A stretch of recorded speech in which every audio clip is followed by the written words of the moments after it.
There's a lot of uncertainty. There's a lot of anxiety, I think, within our world, within our church, within our homes. And so I want to just end with sharing a couple of scriptures. In Matthew chapter 28, verse 19 and 20, Jesus is having one of his final conversations with the disciples.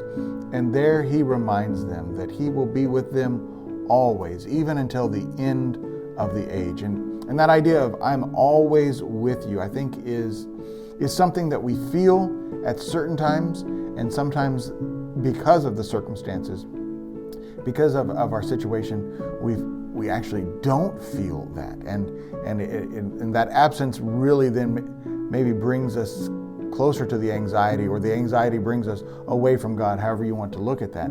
But I want to share with you 5 scriptures I think that help paint this picture of God throughout time, over and over again, reminding us. And these are just a few that the scripture brings out. But in Deuteronomy 31, this is a pivotal moment in young Israel as they are coming out of the Exodus. Deuteronomy 31 verse 6 says, "So be strong and courageous. Do not be afraid and do not panic, for the Lord your God will personally go ahead of you.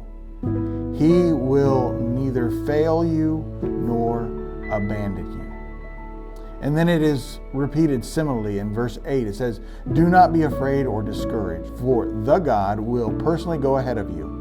He will be with you, and he will neither fail you nor abandon you." We are familiar with the passage in Psalms 23, verse 1. "The Lord is my shepherd, and I shall not want," or "I have all that I need," another version would say.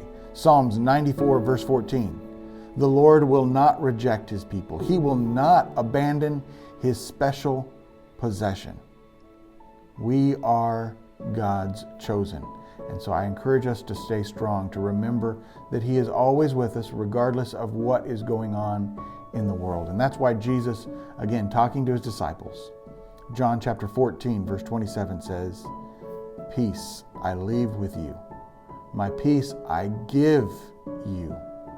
I do not give as the world gives. Do not let your hearts be troubled, and do not be afraid."